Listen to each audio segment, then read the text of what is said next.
Certainly controls everything, or is the route to controlling everything, which is one reason that in the backstory of the book there was a major collapse in 2024. Though I have one older character comment that he believes there's only so terrible it can be to go without the internet for 3 weeks. Nevertheless, it did result in planes crashing and trains crashing and lots of accidents on the highways because the traffic lights and all the other traffic controls don't function anymore. And as a consequence of this, everyone has to pay for essential infrastructure like electricity and gas and everything by post with a check. And so we've actually gone backwards.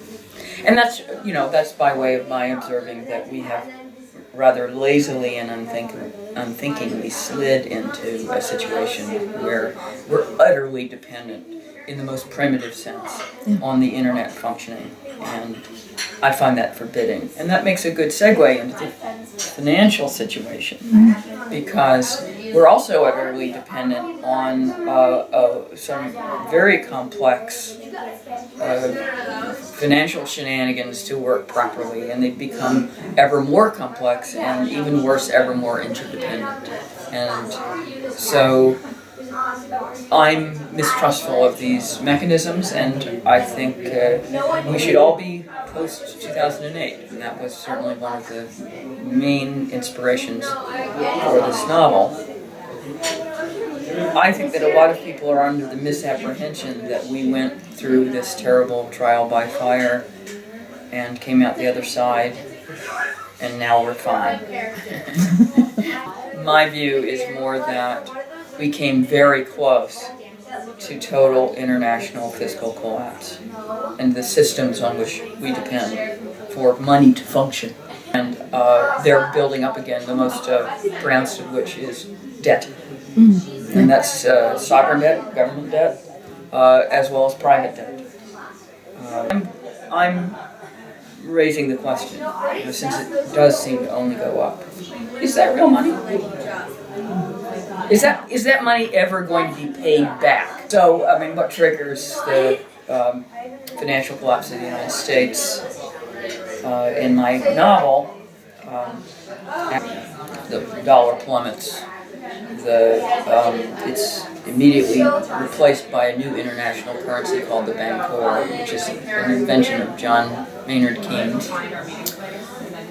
Credit where due. And in retaliation, the American president renounces the national debt. And I'm not giving away the plot too much because that's very near the beginning, because that's what kicks everything off. And the trouble with renouncing the national debt, which I think sounds very cheerful, it's like, okay, well, we're just not going to pay it back. Inflation rate starts going up. So I'm looking at all of this. It sounds all very abstract and newspapery, but I'm looking at all of this through the experience of a single family. 4 generations of that family, and the family members are in very different financial circumstances at the beginning. Given the destruction of wealth that escalates little by little, people who were in quite disparate relations to each other financially are gradually all in the same boat. In fact, all in the same house.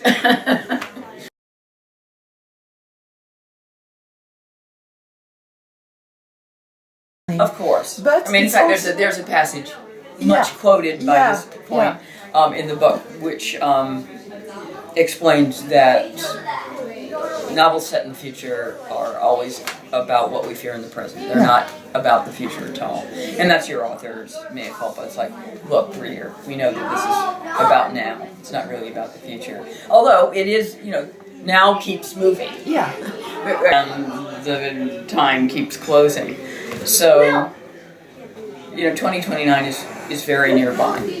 And in fact, one of the sacrifices of setting it in that year was knowing that in short order the real year is going to overtake the beginning of my novel, and that's a kind of planned obsolescence.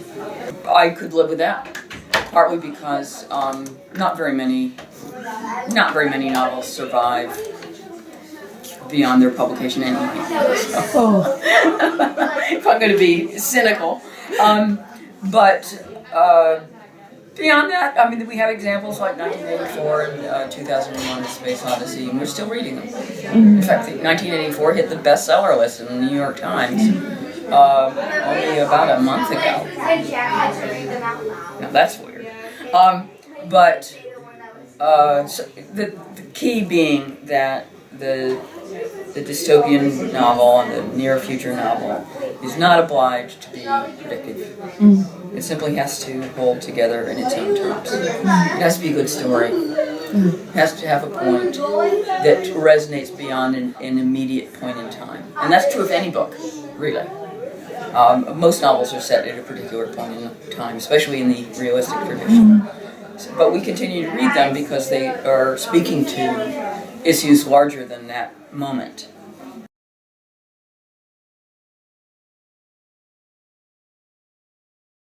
I have to say that I never aim to write something that's never been written, aside from in the most particular sense, because that's just a losing proposition. The competition is fantastic, and even in the economic dystopia area, Margaret Atwood has played around with some of the same ideas. Not exactly the same, but still one of the things that's going wrong in The Heart Goes Last is money. So I have a little company. Yeah. I like mine better. I don't think that's her best book.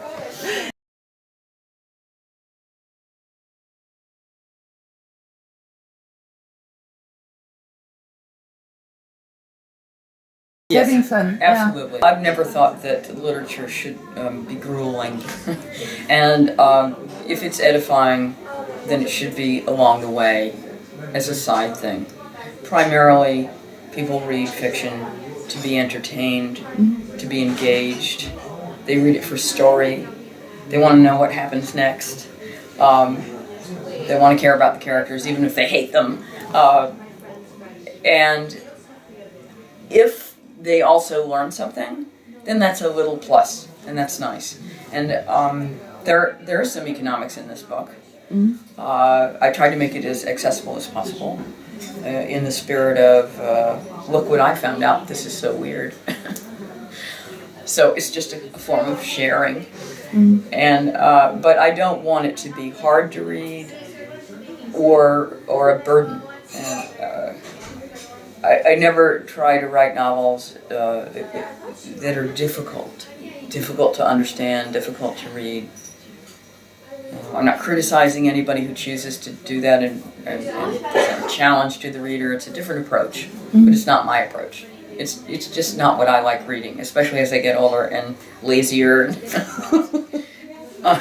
Reading, in that half hour before you go to bed, it's like, please don't give me a problem.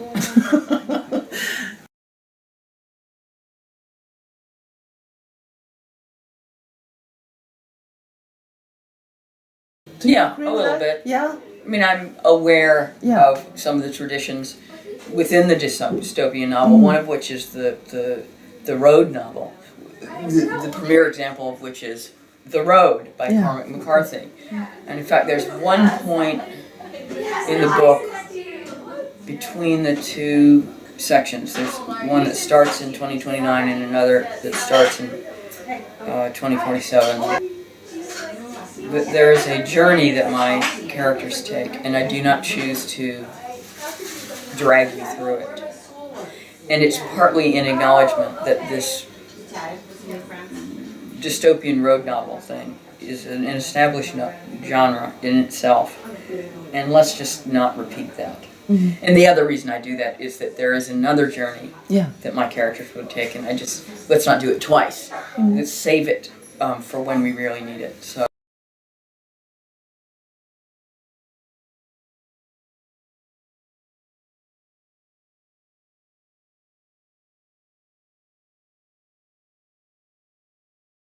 That's well put. Yeah. You should write reviews. Thank you. I have written about money before. Yeah. In different contexts. And you mentioned so much for that, which is about the American healthcare system. So I was interested in that context, is that you literally have to buy your life in the American healthcare system, especially pre-Obamacare, which is when that book was set. You have to buy one of the things you're told you can't buy, right? And previously in A Perfectly Good Family, I wrote about an inheritance dispute between grown siblings. Not so much over cash, but over a house. It's still ultimately a financial dispute. And but I like the concreteness of the house and the emotional quality of the house. But in general, I find money a very emotional subject and quite rich. And I find that too many of my contemporaries don't take it seriously enough in their text. I have a feeling they take it seriously in their lives.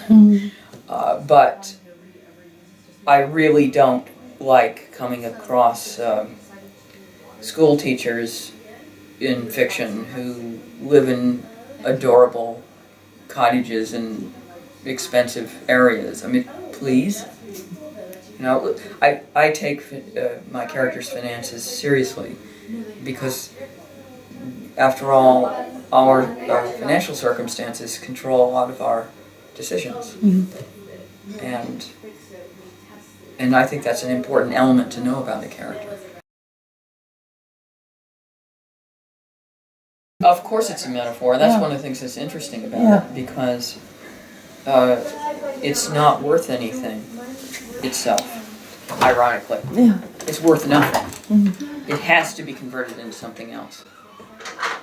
Even when it is just sitting there and making people important, it converts into power. But it's an interesting quantity because we project upon it whatever we want. And what I find especially fascinating is that what most people truly want, the healthcare example aside, they can't buy. Right? I want this book to succeed commercially. Can I actually buy that? Now, my publishers could help, but there's no guarantee. I personally would like not to get old. Right? Sorry. And you know, most of us, we want love, we want respect, we want friendship, we want a sense of joy. All the stuff is just not on offer, it's not on the shelf. And therefore, we're constantly projecting upon this quantity something that it cannot acquire for us. And that wrong-headedness is really interesting. There's one of my favorite exchanges in this novel is in the second section between Willing, the protagonist, who's around 32 at this point, and his great aunt, who's stand-in for decrepit me. And she talks about the fact that the only reason she ever wanted money in her latter life was for safety, for security. And her grandnephew makes it very clear that you can't even buy safety.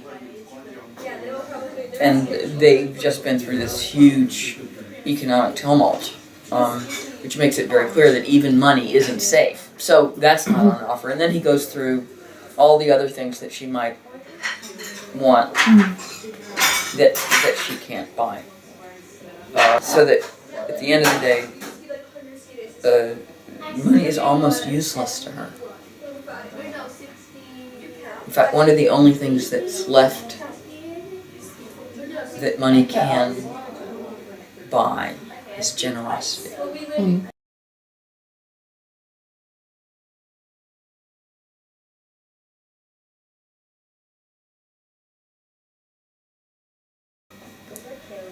Well, I mean, you do a much better job of explaining what my book is about than I do. So, yeah, I like the wordplay.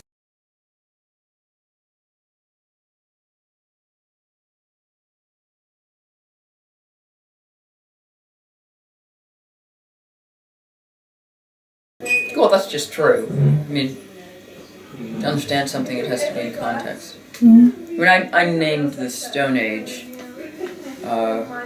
just because of that expression we've got, being bound back into the Stone Age. And I thought that for people who grew up with the internet and never had it off, except for, you know, maybe an hour or two, the idea of having no internet would be like going back to caveman days. Though there is a suggestion that there was a liberation also. One of my characters actually went back to reading books.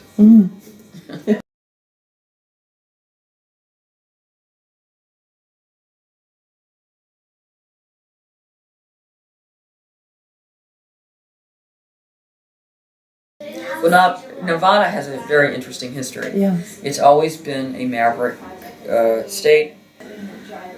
It's full of mavericks and misfits, gamblers, prostitutes, and I have a little bit of history with Nevada as well because my in-laws live in Nevada. My father-in-law died before this book came out, and it's to my father-in-law that the book is dedicated. Yeah.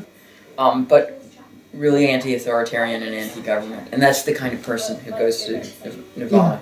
Yeah. I just didn't even hesitate in choosing the state that secedes from the Union. That would be the one. California might do so for a different reason, partly because it has the economic power to do so.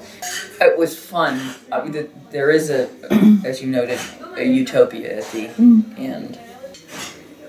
I think that the form of the dystopian novel almost always has to flip into a utopian novel, in the same way that utopian novels flip into dystopian novels. Right?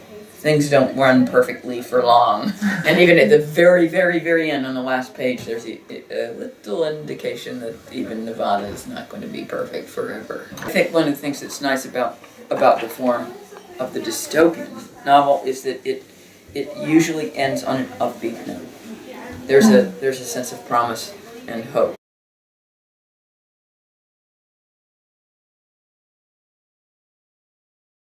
Have made me prescient. No. I'm afraid I was like everybody else. I blithely thought Clinton would win, and I imagined that she would even win by a greater margin than was predicted. So, like everyone else, I went into shock. I think that's one of the things that has been eerie about this experience of Donald Trump becoming president. I still feel weird even saying that. Yeah. Is that it does seem to be blurring the distinction between fiction and reality. I've written before, you couldn't make this man up. He behaves like a clumsy fictional character, not even a good one. One of my frustrations with Trump is that I don't find him very interesting. Maybe I find his election interesting, but he's not an interesting character. He's too much on the surface. I mean, I think we all know who he is. It's not a big mystery. He's a narcissist. All he cares about is what people think of him and whether he's winning. He has no real convictions. He doesn't care what happens, except to him. And that's one of the things that makes him so dangerous and unpredictable. Because when someone has an ideology, at least you can chart a logical course, what they will want to do. He's complete loose cannon because he is not moored by beliefs of any kind.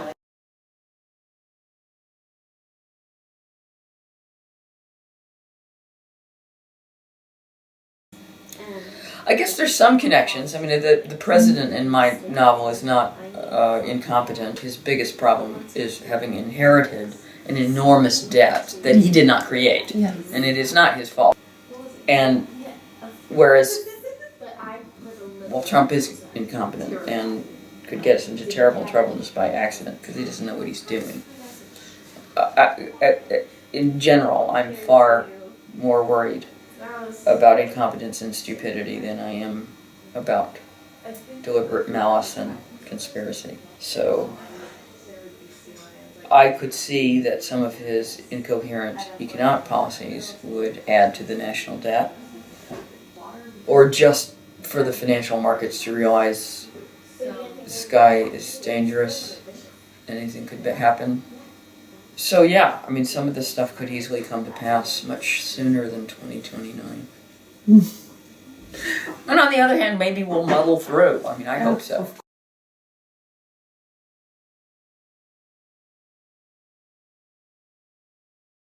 I would say that's reality right now. That's what we're all trying to get our heads around. I think that a lot of people are stuck in a state of incredulity, and it doesn't matter because reality keeps poking along without you. It doesn't need your belief in it. You can't disbelieve it into non-existence. And there is this weird sense that because this shouldn't be happening, that if you withhold your belief that it is happening, then you can make it go away. and it doesn't work.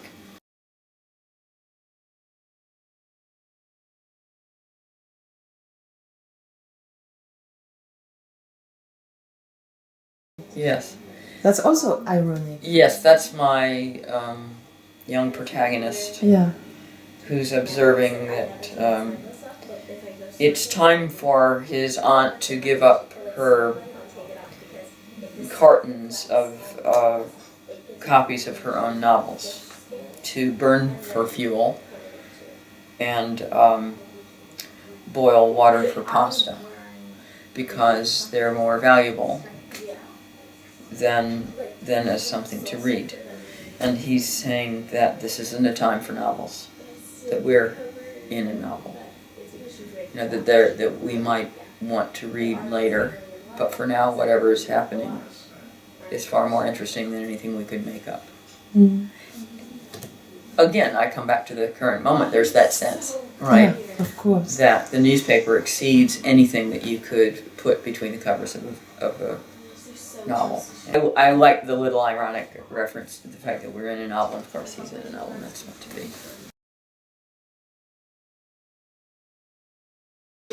I don't know whether it was important, it was fun. Yeah. I just thought that would be a nice decorative touch to the prose. So I was making the observation that our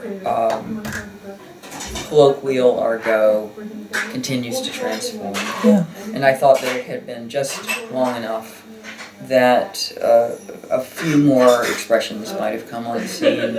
And so I came up with it. They're not that many. I was not trying to do a Clockwork Orange kind of thing, which has a glossary in the back where you can look up all these different words that he uses. It's Anthony Burgess, most of which are either Russian or Russian knockoff words.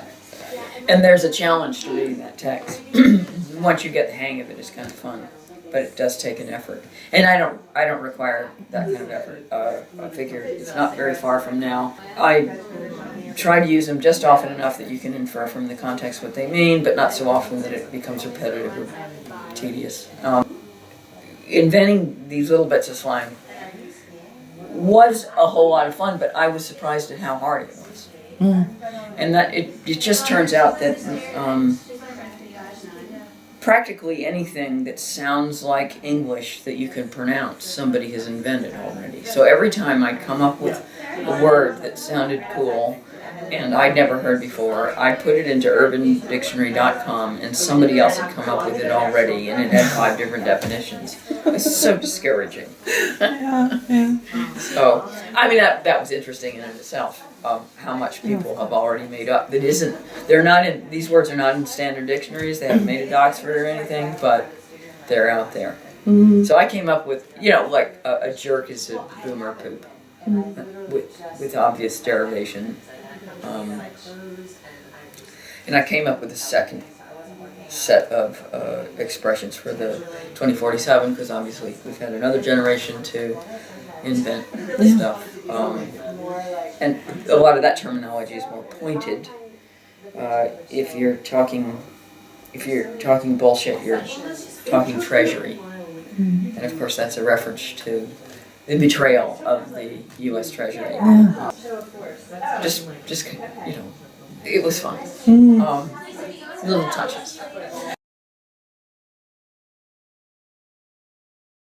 You are correct. And would you say... Did you figure that out by yourself, or did you trip across it? No, elsewhere? I figured... You figured it out. Yeah. You know, you were the only people I have spoken to who picked it up. That's right. It's amazing how few people have noticed. Which is fine. You know, it was a little in-joke. You either get it or you don't, and if you don't, no big deal. They are working titles. Shouldn't have found them anywhere. But they are the working titles for those books. But if I had an appalling working title, I used it for this character's books. Again, it's a kind of in joke with my readership. And if you apply yourself, you can figure out which applies to which. So we need to talk about Kevin. It used to be called Cradle to Grave, which is awful. It's just awful. And I never exactly intended to call it Cradle to Grave, but I did have to live with that title for a while, knowing that it had to go. And I have occasionally had in one instance, had the experience of giving a crummy title to a book. And I don't know, once you've published it, you never live it down. It's terrible. So there was a funny liberation in finally letting these awful titles out of the house. Oh, absolutely. Yeah? Yeah. And I meant her to be a pain in the ass. And initially, I would have intended you to find her annoying, and I had every expectation of making her continue to be annoying. But I developed a certain affection for her.